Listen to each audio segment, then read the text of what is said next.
Hello and welcome to Heart of Amethyst again. um, so if you recall in the previous episode, our little Eli here found himself being trained by the three people he just met. Ikalis, the Crim Wolf, who was teaching him about the area and telling him about certain things that he apparently didn't know about, and about magic too. And it seems that our little protagonist here not might not be able to use magic, but we'll have to find that out later. And he was also trained by Almond, who was a little too forward for my liking. But after he kind of realized that his advances were not being well received, he kind of backed off. And then he was trained by Rodrick, who was apparently good at it. Like he wasn't what's the word? It wasn't sort of like, oh, I'm gonna take this out on you. No, it was more like, okay, fine, if we're gonna do this, we're gonna do this right. And apparently Eli did good. But yeah. But at the end of the day, he was accosted by Dahlia, the little bratty grandchild of the king. And apparently she wants a playmate. So we'll see how that goes for poor little Eli here. But yeah. Well, let's begin and see what happens. The next morning, I woke up around the 7th hour. No, wait, scratch that. Zach woke me up, as I am incapable of doing it myself. I blame it all on the bed. It's just too darn comfortable. I'm still feeling a little sleepy, but he told me Almond would be here at any time now, so I gotta be ready. Luckily for me, all I have to do is get dressed and be decent enough. The little guy will take care of the rest. He already washed my dirty clothes and arranged my full schedule for the day. He's really hardworking and organized. Master, Sir Almond is already here. Shall I let him in? The little dog shyly pokes his head through the door, not daring to look at me in the eye, as if I would eat him or something. I've told him like 5 times not to call me master and stop being so uptight, but that would go against all the principles he's been taught. Or, that's what he's told me. At this point, I just leave him be. No point beating around the bush. Thank you, Zach. I'll be there in a minute. He nods and without saying another word, closes the door. Maybe I should try to teach him how to relax a little. He really needs it. As a matter of fact, he's still beating himself up for yesterday's ghost fiasco. No matter how many times I've told him that it's fine. Still, I haven't asked him how he did it. Maybe I'll do it today after training if I get the chance. For now, I just need to focus on the day ahead of me. I look at the door, then take a last deep breath as I walk towards it. Better get started.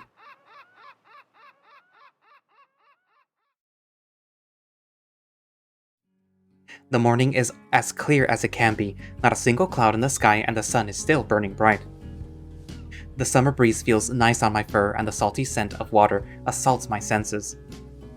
I used to be really confused by that as a kid, because the lakes back home weren't salty, but this was... Oh my, this reminds me of this one summer day in which I was really thirsty, so I decided to drink some water from the lake. I was probably thinking that no one would mind if I did. There's a lot of water after all. Well... Next thing I know, I spent 2 entire days stuck in the bathroom. I would have really appreciated if they had told me that I'm not supposed to do that. After all, the water from the lake is really salty because we are close to the ocean. But enough of that, I should talk to the wolf. He probably knows that I'm here by now, but he hasn't acknowledged me. He's currently looking into the distance with his back turned at me. Taking a closer inspection, I can notice that he looks cleaner this time around. His hair is not messy like yesterday, and he smells nice.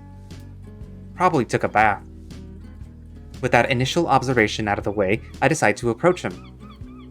The wolf seems to be deeply in thought, making me wonder what's on his mind. You know, I've always loved the sight. Reminds me of my home. A place surrounded by water and not a single cloud in the sky. Ain't it beautiful?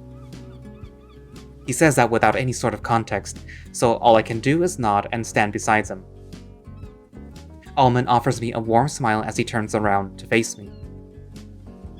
So, how was your sword training yesterday?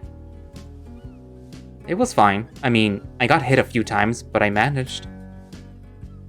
That's great to hear. Looks like I didn't need to ask Ruby to keep an eye on you. It was just in case things got out of hand. Hope you don't mind. You know Ruby? Of course! I'm good friends with her. Really? She doesn't seem that type to be good friends with anyone. Still, it figures. He fits the social butterfly standards with flying colors. With Ruby, though, she didn't seem interested in me at all. Huh? Why would you say that? I don't know, she just needed me to know that the princess wanted to meet me, and she left as soon as she passed down the message. Besides, she's kinda scary. When she cast that weird spell on me, it feels really awful. Almond seems really surprised about this revelation. Maybe I said something that I shouldn't have. I wouldn't worry much about that. She probably just used her battle aura on you. Red eyes, they're all the same. I tilted my head as soon as he mentions that term. I've never heard of it. Battle aura? It sounds like something a kid would say while playing a game. You sure you're not making that up? Wait, you've never actually heard about it? I mean, I'm sure this can't be your first time feeling a battle aura. Most of the Red Eyes guards are trained to externalize it. I mean, I've never had the time to pay attention to that. Mostly, I just try to get the hell away from them. Some of the guards are scary, but what I felt coming from that maid was definitely different. She made me fear for my life. Almond seems to pick up on my confusion, patting my back with a smile. Relax, mate. It's very simple, really. A battle aura is a use of Crim unique to the sons of Grimoon. They can extend the reach of their mana within a certain area. They do it as a way to make weaker enemies feel intimidated. And, if I'm not mistaken, it won't work in beings with stronger wills. Besides, in my personal experience, not many of them can do it properly. It requires a lot of training.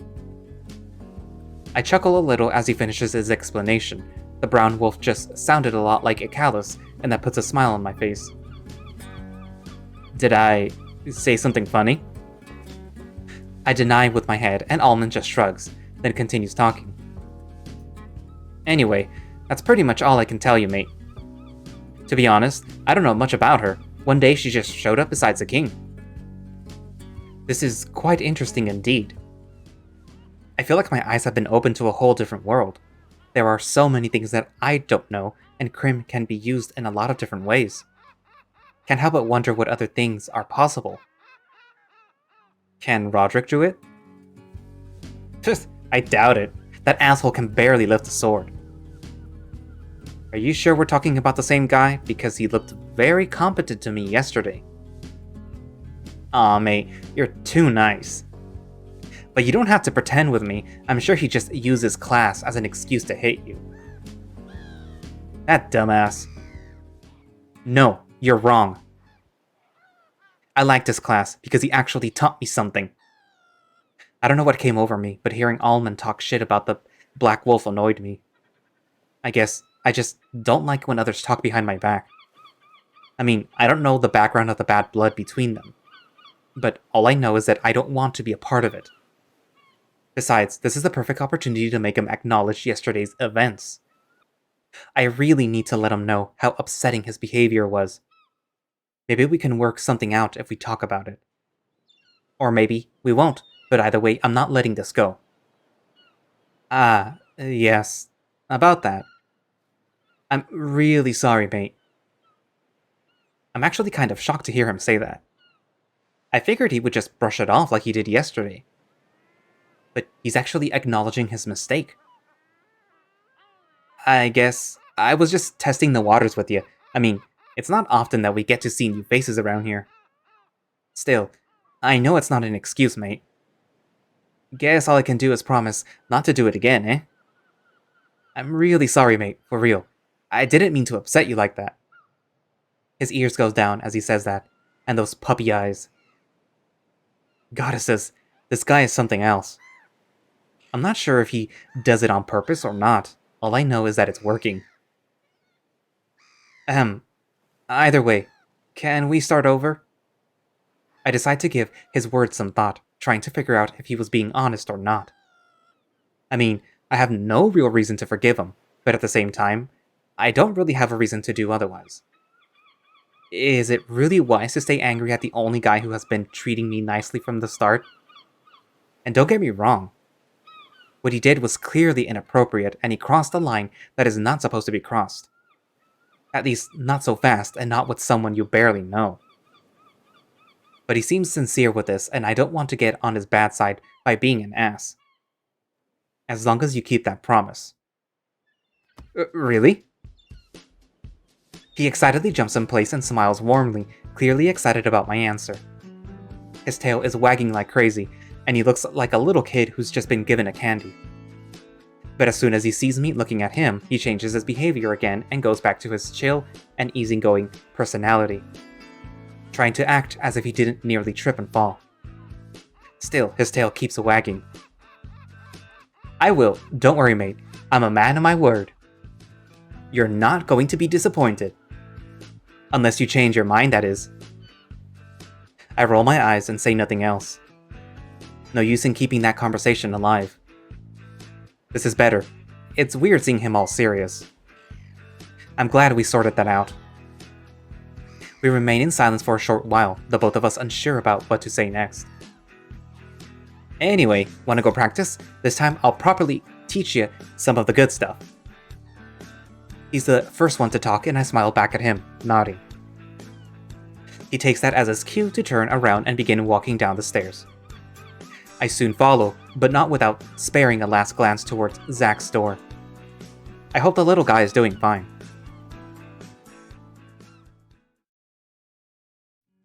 Great. That's much better, mate. His face turns into a bright smile as I finally manage to hit the target. Let's just say it took me a few hours of practice. I feel relieved though, turns out I'm not as hopeless as I thought. Besides, I'm content with what he taught me. He's not a terrible teacher when he thinks with his proper head. This time I actually feel like I learned something. Almond walks closer to me and grabs the bow from my hands. Seems like practice is over. Good job, mate. Thanks, I just try to apply what you taught me. I say happily, my tail wagging behind my back. I'm quite excited to learn about shooting as it reminds me of my mom, who used to be a master with a bow. I used to look up to her a lot. Still do, I guess. Class is over, but we still have some time left. Let's take a seat, shall we? I nod and follow his lead, walking towards one of the benches. We take a seat under a tree and I cannot help but rest my hands on its trunk. I really need to improve my stamina if I'm going to keep this up. I'm spent already. This sure is nice, eh? I nod a few times, making sure to let him know that I agree with what he said. Aside from that, I do or say nothing else. We remain in silence for a while, enjoying the view and the nice breeze. As I look to the side, I can see he's got that same look on his face. The one he had this morning. Wonder what that is all about. So... You said this view reminded you of your home. Where are you from? I was born and raised in Maryland, in one of those villages to the south. Ever been there? Oh, you must mean those fishing villages all over Maryland's east coast. I've actually been to a few. Actually, now that you mentioned it, I've traveled there with my mentor. 4 years ago, if I'm not mistaken. A sad smile crosses his face as I say that, keeping his eyes glued to the horizon. Are you from the city? He says before I can ask him if something is wrong. I'm guessing it's a touchy subject. I've been living there for the past 10 years, but I was raised in a forest. Is that so? How come you don't know how to use a bow? What does that have to do with anything? Didn't you guys hunt or something? Oh. Well, I left the forest when I was 10. Never really had the chance to learn. Besides, we were farmers. Hunting wasn't really our thing. We grew all we needed and we got the meat from a nearby village. I chuckle lightly as I remember all those good memories in the forest. Those really were good times. My mom used to hunt from time to time, but she did it for sport mostly. Sounds like a very peaceful life. It was. I told myself that someday I would go back to that forest and build my own little hut. What's stopping you? I can't help but frown at that question. It's not his fault, but he's rubbing me in the wrong spot with it. There are some things that I need to take care of. I say, hoping that he'll drop it. Well, it looks like you got it all figured out. Not at all, but I try. How about you? Do you know what you want to do with your life?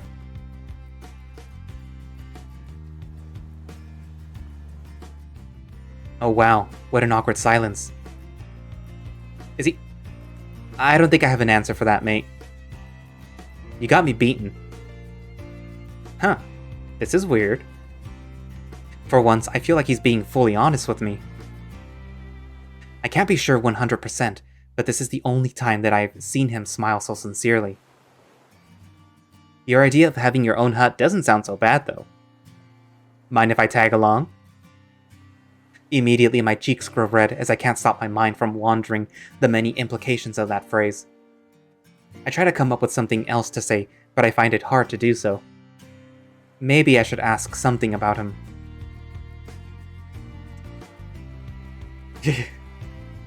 How did you learn to shoot? You really are curious about my past, eh, mate? There isn't really much to say. There he goes again, not wanting to talk about himself. I've noticed he's the kind of guy that is really careful with his words. It's okay, we can talk of something else. He pats my back softly and offers me a warm smile as he denies with his head. It's okay, mate, don't sweat it. Like I said, it's really nothing special. I needed to survive, so I taught myself how to shoot. I was a teenager and a homeless one at that. I had to learn how to take care of myself. The wolf shrugs and chuckles. His smile is warm and playful, as per usual. It wasn't easy at all. My first bow was a mere stick tied with a pair of underwear I stole. I think those were some grandma's or something. My point is that the process was really slow and tedious. But eventually I managed to hunt down the seagulls that roamed around the fish from the port. Not the best of meals, but it had to do. Seagulls? Really? Gross. I can't imagine myself eating those. What do they even taste like? Chicken? Hey, don't underestimate the power of seagull stew. Their meat can be quite delicious if you cook it the right way. Maybe I'll cook some for you someday. His laugh fills the entire yard, making the atmosphere feel warm and light. Mine soon follows as we both share a good time after his story. Anywho, did I answer your question? You sure did. That was a very interesting story. I'm glad I did, but look at the sun, mate. It's gotten pretty late already. The wolf says as he looks at the sky. I've never been really good at guessing the time by looking at the sun. All I know is sunset means late and dawn means early. I'll grab something to eat and then be on my way. You should probably do the same. I nod and then we both stand up from the bench. He does some final stretches before walking past me. Thanks for the talk, mate. Let me know if you ever feel like doing it again. I wave as he walks away from me, into the castle. I decide to stay here for a while and enjoy the cool breeze that comes from the lake. I'm not that hungry anyway.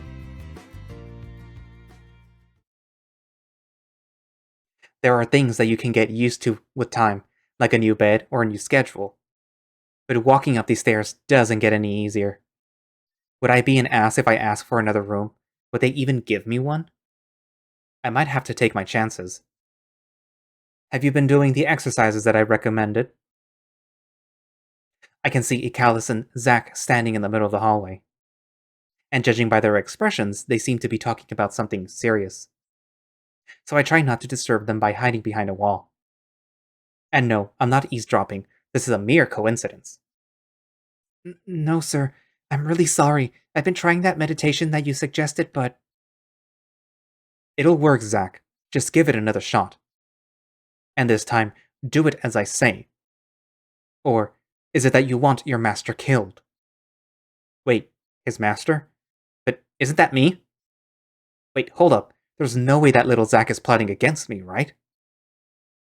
No, I would never dare to harm my master. Besides, Master Ehily has been really nice to me. Ikalis chuckles lightly, and Zack's cheeks turn a little red, clearly embarrassed to be called out like this. I'm sensing some big bro vibes coming from him right now. Do as I say, and you'll get results. Are we done here? Yes, sir. Please don't let me keep you for longer.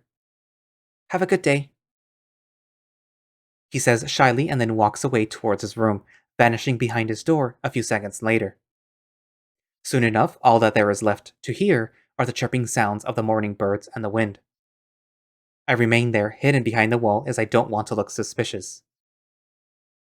You know, listening to other people's conversations used to be punished with severe torture 8 centuries ago. I take that as my cue to approach the Crim Wolf. His ears twitch as I walk closer, so I can guess that he already knew of my presence. Sorry, I didn't mean to. The wolf just shrugs and looks away, so I'm guessing I got a free pass on this one. What was that all about, though? Sounded serious. Is he okay? I finally ask as my curiosity was eating me alive. It's not really my place to say, and neither yours to ask. Okay, that's fair. Sorry. No, perhaps I should be the one apologizing. Not to you, of course, but to him. I knew you were there, so I decided to poke some fun at him. It was rude of me, especially knowing that he's still just a teenager. The perfect age for those sort of things. What now? He remains quiet after my question, keeping his big blue eyes glued to mine. Damn, now I want to know even more. But he's right, I shouldn't poke my nose where it doesn't belong, especially if this is a personal issue. You're 30 minutes late, by the way. Sorry, it's the damn stairs. I must admit, your living quarters are situated in quite a bothersome place. I feel a little bad for making him come all the way here, but at this point, there's nothing I can do about that. It doesn't matter. Let's get in, shall we? I have something I wish to show you. Yeah, let's. Once inside, I can notice Ikalis wandering around the room. This time, the wolf didn't bring much with him, just an old-looking scroll. He also seems more distracted than normal, which is quite uncommon for him. Are you okay? My question remains unanswered for a while, only silence fills the room. But eventually he looks at me. It's then that I can see the black bags under his eyes. For how long has he been awake? Did he sleep at all? You are an abnormality. Something I have never seen or even heard about. Gee, what a nice way to start a conversation. How is it that you can have purple eyes? It shouldn't be possible. It's unnatural. That mere fact has been in my head for the past 2 days. So, I've been investigating. It's been very difficult to find anything at all. Not a mention, not a clue. The information has been slipping through my fingers.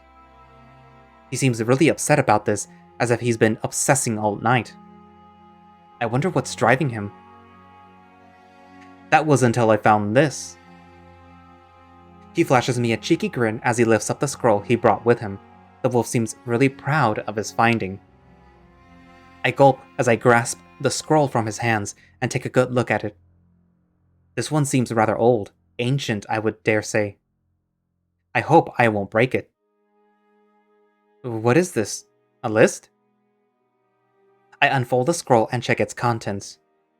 The seal is broken, which is to be expected as I'm guessing Ikalis checked it beforehand.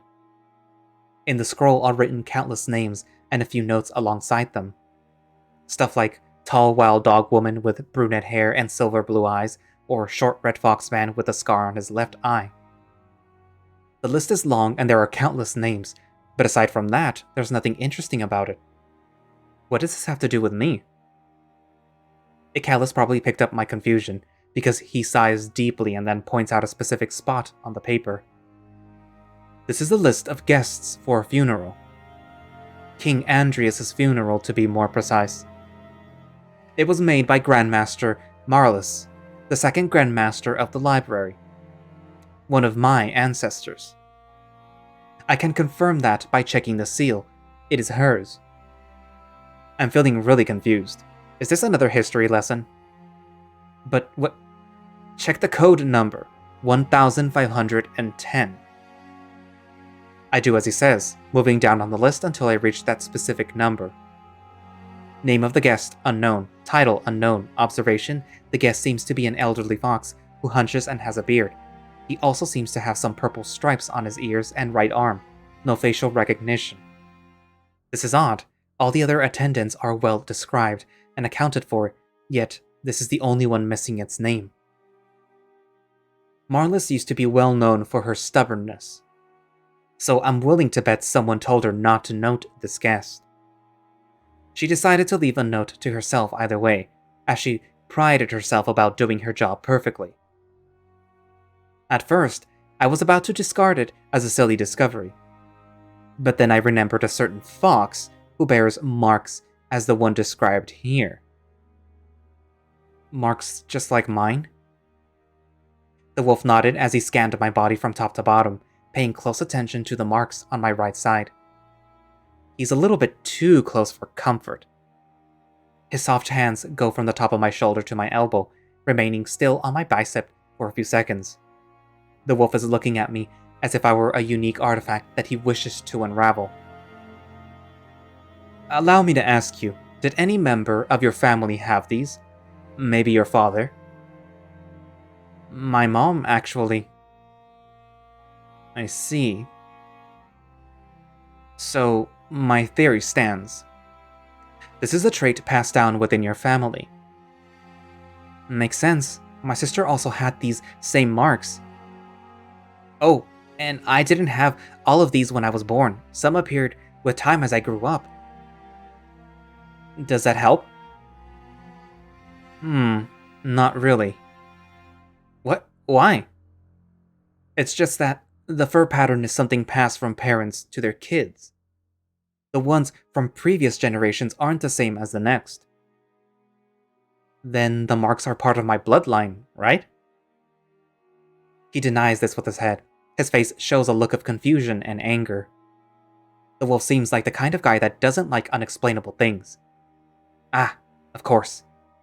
That must be why he's so worked up about this. No, it can't be that. You see, your fur pattern is something you are born with. Yes, it might suffer a few changes with time, but it's not something that sporadically appears. Besides, there's the fact that I felt some sort of magical energy coming from your marks. But what sort of magic can be passed down from one generation to another? I've never read about a spell like that. At this point, he's just talking to himself, although to be honest, I don't even know what to say. It's just... I've never given much importance to this. These marks have always been there, so I just thought it was normal. He sits down and I do the same. He seems tired and annoyed.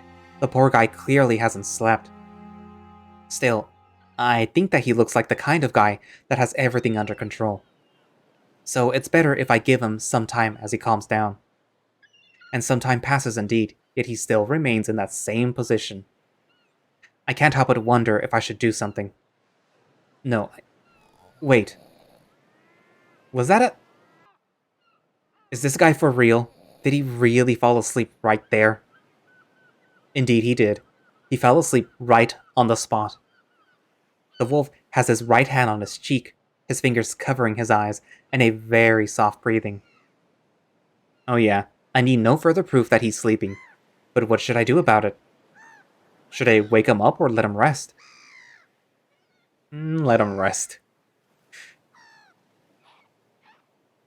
I think I'll be doing him a favor by letting him rest. Goddesses knows he needs it. That position looks rather uncomfortable, though. His back will kill him when he wakes up. But there's nothing I can do about that. I'll just grab him a blanket for now. I slowly stand up from my seat, turn around, and walk towards the closet, which I know is where Zack keeps the blankets. After finding one, I walk closer to the wolf and place it on top of his shoulders. I hope that's enough to keep him warm. With that done, I walk towards the door, and as I exit the room, trying to make the least noise as possible. I waited outside for at least 2 hours, give or take. The sun is already setting and the wolf hasn't woken up yet. I really don't mind though, it's obvious he needed a break. Besides, the breeze out here feels quite pleasing, and I've used this free time to do some reading. 1,579 people attended the funeral of Lord Andreas. From the highest of the royal ranks to a mere farmer, everyone was welcomed in the royal castle for the event of the century. The wolf died of age on his bed, surrounded by his loved ones, as his 5 kids remained by his side until the end. Or that's what it says here. As it turns out, this isn't only a list. There is a speech written at the end of the scroll. Probably a few words of sorrow that the Grand Master offered to the grieving family of the deceased king. I trace the surface of the paper with my fingertips, and it feels so old and rusty. Where the heck did he find this? He must have spent the whole night searching through old papers and books. He really is the Grand Master. Such a stubborn wolf. Although, I can't imagine what I would do if I was a Grand Master. Having all that information must be pretty neat, but at the same time a little scary. Knowing the truth of the world. Any normal man would go mad. That's probably why he's so obsessed with knowing everything. I chuckle at that thought as I looked into the distance where I see the sun setting in the horizon. I wonder if he plans to sleep even more. The dark circles under his eyes look pretty deep, so I bet this nap will do him some good. Besides, I could use the time to practice with the sword myself. I'm sure Rodrick will be impressed if I do. Okay, that settles it. I'll give my sword practice an early start. With that in mind, I knock on Zack's door. A few seconds pass before the tiny dog steps outside of his room. Yes, master? Zack, hey, I need a favor. Ikalis is currently sleeping on my desk. Make sure he's comfortable and that no one bothers him, okay? I'll be going back to the courtyard for sword practice. Can you do this for me? Please? He nods a few times as I explain what I want him to do, remaining quiet as he waits for me to finish my request. His wagging tail shows me that he's eager to do what I say. He really is a good boy. Oh, and make sure to give this back to him when he wakes up. I pass him the scroll and pat the back of his hand happily. His cheeks shyly blush a little, but I don't give it much importance. It's just Zack being Zack. I'll do it without failing, Master Eli. Safe practice. I give him a soft smile before heading towards the end of the hall, waving a few times until I begin to climb down the stairs. I never thought I would have the chance to say this, but having my own butler is freaking awesome. By the time Rodrick reaches the training grounds, I've had a few minutes of practice with the sword. I try to apply what he taught me yesterday, the whole posture thing and the blocking. And no, I'm not trying to show off in front of the wolf. Where would you get that crazy idea? Been practicing? Without breaking my stance, I nod a couple of times, and he responds with a nod of his own. That's good enough, but I have something else in mind for today. Come, follow me. The wolf says nothing else and walks past me towards the other end of the field. He doesn't turn around or wait for me to say anything. Come, Runt! Move your ass! He yells at me as he notices that I'm not moving. Gee, why does he always have to be so rude? We've been walking for at least 20 minutes per usual. He's not very talkative. So I'm left alone with my own thoughts. Red Rose Island is a very unique place, now that I think about it. The west side of the shore connects with the lake, but walk enough to the east and you'll be met by the sea. Actually, I think that's where we're going. He is taking me to a lonely side of the beach that I've never seen before. There are a few rocks shyly poking their heads out of the water, and the sand is darker on this side. The waves hit the rocks with a lot of force, making the water splash all over the place. Looking up, I can see the fortress and its huge towers, which are hanging on the top of the cliff. Seeing the castle so high makes me feel really tiny. The wolf finally stops, but he doesn't turn his back to me yet. Can't help but wonder. What are we doing here? What is this training he's got in mind? I really want to ask him, but I should wait patiently for him to speak. Yesterday when I trained you, I noticed something. Despite your efforts, you're still weak. I can teach your arms how to react to a hit, but you won't be able to stand a single blow if your body isn't strong enough. Swordsmanship is about technique and swiftness, but resistance and stamina play an important role as well. If you get tired or you falter, your enemy will use that as an opportunity to take you down. Then, the best strategy is to tire your enemy? No, not at all. The best strategy is to take your enemy down as fast and clean as possible. That will happen if you're stronger or more skilled. Still, there will be enemies with your same level. So you must be ready to take them down by force if necessary. Rodrick crouches down and draws a circle on the sand in front of me. There are 4 pillars that make a great warrior. He divides the circle into 4 equal parts and then draws some strange symbols on each segment. Strength, adaptability, technique, endurance. Imagine this as your inner self. These 4 are flames that you must feed, that way they'll become stronger. Following that logic, what do you think is the best option for someone whose flames lack wood? Feed them, right? Make them brighter. At first, that would seem like the obvious answer. But don't be an idiot. If you place the wood equally in all of these flames, you'll be nothing but an average warrior. Because there is always one flame that didn't ignite from the start. Maybe your body isn't strong enough, or you suck at learning new techniques. My point is, in this scenario, the safest bet would be to feed the other flames. That way, they'll make up for the missing one. Just by looking at you, you clearly lack strength. And that is something neither you nor I can change. A bigger enemy will always have the advantage over you.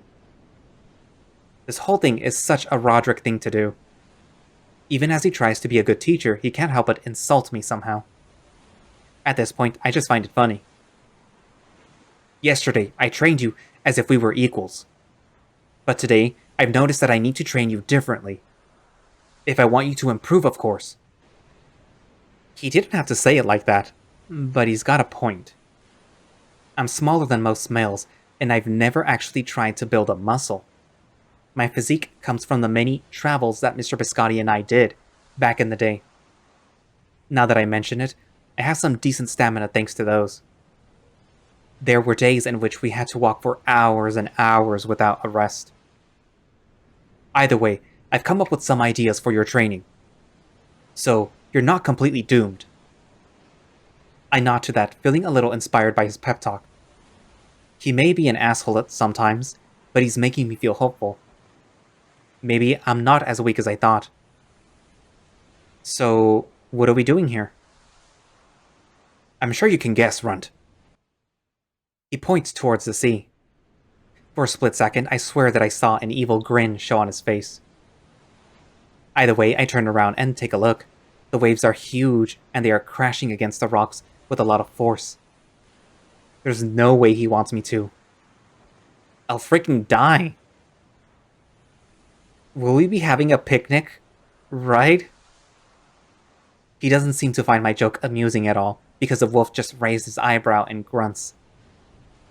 Don't be stupid, Runt. We're here to train your endurance. We shall practice by the sea. Yeah, this guy's planning to kill me. He's going to make it look like an accident. This was his plan all along. Shake that expression off your face, Runt. It'll all be fine. Fine? Are you insane? Have you seen the sea?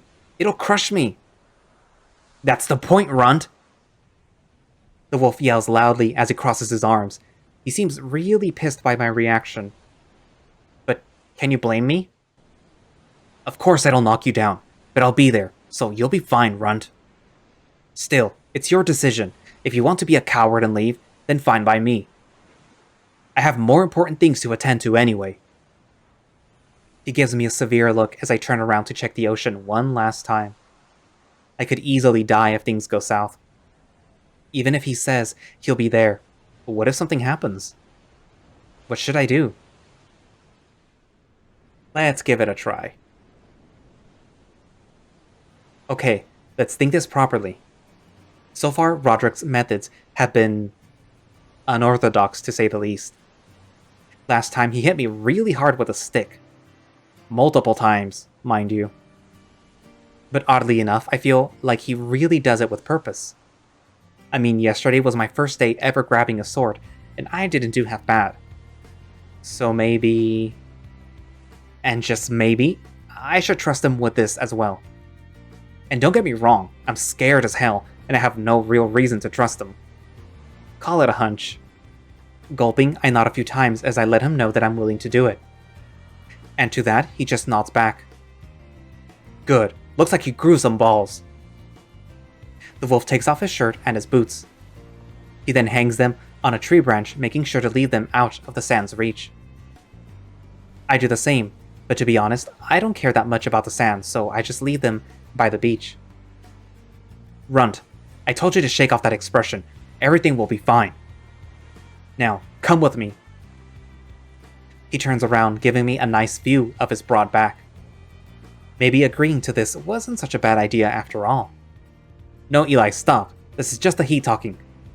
I need to focus. After I mentally slap myself a few times, I decide to follow his example and get into the water. A wave hits my ankles rather harshly, almost making me fall. The wolf offers me his hand, and I don't think twice before taking it. From now on, I would rather stay directly behind him. I'll use his large self as some sort of muscular shield.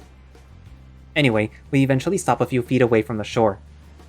The water reaches my belly, sending shivers down my spine. It's so freaking cold. Come, get in front of me. I do as he says, slowly but steadily walking in front of him. I have to battle waves to get there. But I manage.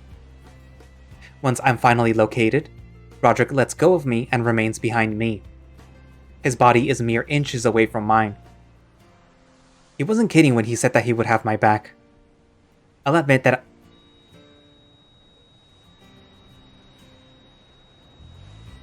maybe I spoke too soon. Because as I got my footing, a huge wave came in and crushed me completely. All goes black in a flash and my ears begin to ring. I don't know where I am or what to do. All I know is that I have water inside my nose and mouth. Yikes, what a disgusting sensation. Feels like my eyeballs and nostrils are burning. Stand up, Runt. You're fine. Hearing Rodrick's voice calms me down a little, because it means that I haven't broken my back against those rocks yet. The wolf slowly helps me back on my feet. Gee, can this guy's chest be any firmer? At least I thought I had hit a rock. Are you sure this is the best way to improve my resistance? Wouldn't you prefer to hit me some more with a stick? I try to joke around as it sometimes helps with the pain. Sometimes. As lovely as that sounds, this training is necessary, so man up, Runt. We're not done. Those are the exact words I didn't want to hear. Luckily for me, the wolf doesn't push me off his chest or forcefully makes me stand up. Rodrick is being oddly patient about this whole thing, giving me enough time to catch my breath. What is more impressive, though, is that the wolf doesn't move an inch, even after being attacked by countless waves. What is he really made of?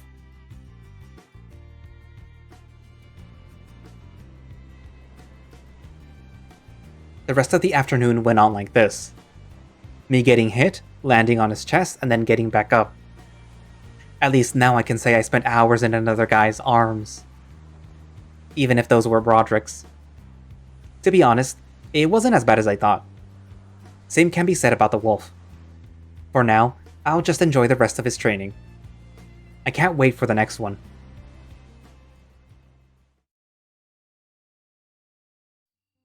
Man, after such a long day, all I want to do is lay on my bed and rest. Shit, I really don't want to go and play with that spoiled princess. But I'm not risking getting on Ruby's bad side again. As I walk back to my room, I can notice Zack standing by the door of the bathroom. The little dog's ears perk up as he notices my presence, offering me a shy smile. I return that smile and slowly walk towards him. He looks happy to see me, which is always a nice thing. Welcome back, Master. Hope you had a great day. It was okay. How about yours? He smiled as I asked him that, his tail wagging excitedly on his back. Well, I finished all my tasks for today, including preparing the bath. Oh, and I also started to sew a new sweater. The one I'm wearing is a little old, so I thought it would be nice to make a new one. To be honest, I'm quite impressed by Zack's set of skills. Is there anything he can't do? I didn't know you sewed. That's awesome. Thank you, Master. I do it in my free time. His tail keeps wagging like crazy, and this is the first time that he's actually managed to maintain a conversation with me for a minute straight. I'll see this as a win. Hopefully he's starting to feel more comfortable around me. By the way, Master, Maiden Ruby came by earlier. She just wanted me to remind you that the princess doesn't want to be left waiting. I told her that you would meet her when you took your bath. Or I thought about saying it. He whispered that last part to himself, shying away as he did so. I can't really blame him. Ruby can be pretty intimidating. Thank you, Zack. I'll go ahead and take a bath then. It seems that this time there will be nothing separating me from a relaxing time in that heavenly bathtub. And I'm planning to really enjoy it. The thought alone makes my body shiver and my neck first stand. So, not wanting to delay it further, I give Zack one last smile before entering the bathroom. Once inside, I make sure to lock the door behind me, as I don't want anyone to walk in on me and my naked self. There was this one time when... No, never mind. Said memories are meant to be forgotten. Anyway, after double checking that door is locked, I decided to take a look around the room and admire Zack's handiwork. I had to give it to him. He did an amazing job cleaning this place up. The walls and the tub seem to have been polished to perfection. The tub looks as smooth as marble. Actually, scratch that. This is really marble. For a second there, I forgot who I was dealing with. This is the king's bath. Of course they would have the real deal in here. As I continue my inspection of the room, I notice that all the bathing products have been organized by size and the towels hang in their respective places. The whole room also has a nice smell to it. Lavender, if I'm not mistaken. It's coming from the water, so I'm guessing Zack placed one of those fancy bath products in it for me. Now that I think about it, lavender used to be my mom's favorite flower. That brings a smile to my face as I can't help but reminisce. I wonder if Mother would have liked to wash herself in a place like this. I slap myself on both cheeks for good measure. Stop that, Eli. There is no use in thinking about stuff like that. She would have wanted you to enjoy this moment. As my mind comes back to reality, I find myself looking straight to the mirror. That's weird. It wasn't here yesterday if I'm not wrong. Did Zack place it here? I wonder why he did it. Actually, it doesn't matter. I think it's a good time to stop passing around and get my ass in the water. It might get cold if I don't hurry. Talking about that, I decide to give it a try and touch it with my left paw. Just as expected, the temperature is perfect. Let's undress then.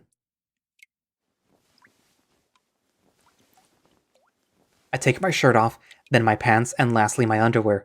I curl them all into a ball and throw them in a corner. I then take a deep breath as I throw myself inside the tub. I try to enjoy the feeling of warm water to the fullest as I submerge myself in it. This is something I can definitely see myself getting used to. It's just way too good. Back in Yagnir, the best place to take a bath was a cold, freezing lake which is filled with algae in spring. Gee, you would get out of that water smelling awful.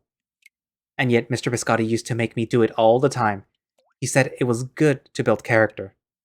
According to him, if you bathed in it each month, you would never go sick. Still, I never saw him take a bath in that lake even once. He would always take water from the well when he thought no one was looking. Such a silly man he is. Dang it, I bet he's worried sick. I hope my letter reached him. I need to go back one way or another. I can't leave him by himself. I'm the only family he has. The king said that I would be able to leave sooner than later, but I can't help feeling anxious thinking about that. When will that be? For how long will I be forced to stay here? I mean, I can't really complain. They've given me my own butler and all. But still, maybe this was his plan from the beginning, luring me in until I wouldn't want to leave. But what would his purpose be? That's the question that has been stuck in my head ever since we had that talk. I try to ignore, but I just can't. He must have a reason. But what could that reason be? What does he want with me? I sigh, not wanting to think about it any longer. That's an issue for future Eli. Present Eli should just be trying to enjoy a relaxing bath. I let myself get dragged into the water. Seems like I managed to bring my mood down. Many thoughts fill my head at once, and all I can do is stare blankly into the room. It's not like I can do anything to improve my situation. I'm stuck here. Or that's what I say to myself as I'm feeling hopeless. The droplets of water fall back into the tub, making a nice and relaxing sound. This is really odd. All of a sudden, I feel like this is not real at all. One moment, I was there enjoying the warmth of the water as I try to relax. And the next moment, I'm just here. Existing. Sometimes I wonder if I did die that day. Back in the forest. My heart pierced by the dagger, bleeding my life away. That is a thought that haunts me in my lowest moments. Maybe next morning, I'll just wake up in that pool of nothing. Maybe that's the real me, and this whole thing is just an imagination. I'm living a lie. Because I don't want to be alone. Left in the dark. It scares me. It really does. Crap, I'm doing it again. I really hate when this happens, but sometimes I just can't help myself. It's one of the many reasons why I don't like being left alone. My thoughts just eat me alive, as if my brain was my biggest enemy and I didn't know why. Maybe I should try to focus on something else. Remembering the good things in my life usually helps, so I'll do that. I picture my life in the city with Mr. and Mrs. Biscotti. Those two have really been in my support throughout the years. I've been lucky enough to have two wonderful pairs of parents. They've given me all I could have wished for, and I'm grateful for that. The goddesses gave me another chance in life. A chance to amend for my mistakes and keep the promise that I made. But what do I go and do? Get myself involved with a band of thieves. And apparently terrorists. What a bloody mess I got myself into. They set you up. No, that can't be. I won't believe that for a second. Hugo is not that kind of person. It was that damn coward. He left me there to die. I swear to the goddesses, if I ever see him again. I clench my fists as the mere thought of that asshole sets my blood ablaze. Well, at least that helped me stop thinking about the negative stuff. I can't crumble now. I have a lot in the line. Besides, there is a game I must win tonight. Not by choice, of course, but might as well give it my best shot. I'll show that spoiled girl what I can really do. I'll show that princess what the many hours of playing against Miss Biscotti has taught me. And then I'll go to bed. I'll wait patiently for the next day. I'll show everyone what I can really do.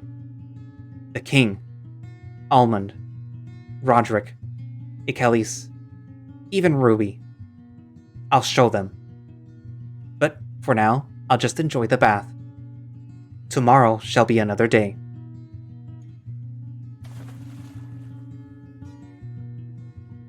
To be continued.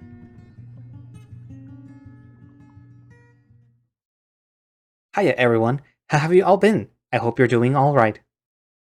Well, I hope you enjoyed the last part of Chapter 1, and this time, this is the last part for real. Are you all excited for Chapter 2? I'm sure you are, but you'll have to wait a little longer. Sorry. I know that I said that this update would be the start of Chapter 2, but this was a last-minute idea I had for Chapter 1. I just didn't want to get into Chapter 2 without adding the stuff you saw in here. Also, I'm really sorry for taking so long with this update. This past 2 months have been a lot. But now, I'm better and ready to continue. Thank you all for your patience. Anyhow, this black screen is getting a little old, don't you think? Let's change that. Ah yes, much better. I'm finally real and not just a voice. What do you guys think? You like cute old me? Oh, and before I forget, let me show you something I built myself. Ta-da! A new notice board. I made it with these 2 hands. I guess you could say I'm a really handy fella. Bad jokes aside, I'm sure you must be asking, what is this for? Well, the guards asked me to post a few names in here. These people are being searched throughout the whole kingdom. Their crimes? Just being awesome. Thank you all to my Patreons for their amazing support. It means the world to me that you decided to give my project a chance. This is the least that I could do to properly thank you. And well, that's all I had to say for now. All there is left to do is to thank the rest of the Heart of Amethyst fans. Every single one of my readers is really important to me, and I love you all. I would have never expected that something I did myself would have so many people following. It's just crazy to me. And with all that said, don't forget to follow me on Twitter if you want to stay updated on all the things that I do. At Jadenpup. There is also a new Discord. You can find it in the Heart of Amethyst itch.io page. Come join us and say hi if you haven't already. We are a bunch of chill furries hanging out. What could be better than that? Have a great day, you all. See you next time. Ah. Well, there it is. So this is the real end of Chapter 1. And it's kind of nice because it added like a few more details for characters, and at least for me, I'm warming up to Rodrick a lot more. And kind of funny seeing Almond is like a puppy. Like, you know, he has like this air of like, oh yeah, you know, I'm so blasé, so whatever, yeah, let's do your training. But like, if he actually gets excited, his like true demeanor or whatever personality like pops up. And I couldn't help but, you know, let Ikalis sleep. I mean, come on. As a sleep-deprived person myself, I welcome these little naps that I'm, you know, given. But yeah. So what do you guys think? Are you liking the story so far? Are you still... Do you still have your favorites? Or are your favorites changing a little? Who do you like right now? And... Did you like, Jaden with his little cameo sprite? And, yeah, so, you know, write down in the comments what you think so far of the story and where you think it's going to go. And I'm pretty sure Jaden will be, you know, prowling around the comments, seeing what you guys write. And, yeah. So, thank you all for watching / listening. If you would like to play Heart of Amethyst yourselves, you can find it over on itch. And as he pointed out, go follow him on Twitter, where he will have a direct link to the itch.io page. And if you would like to join his Discord, well, as you can see, there is also a Discord there. And obviously he has a Patreon, so if you would like to support the project, then go ahead and, you know, give him your money. So yeah, I guess that's it for now, and I hope you guys enjoyed it, as well as the interview, which came out on Monday. So I'll see you guys in the next episode. Bye-bye.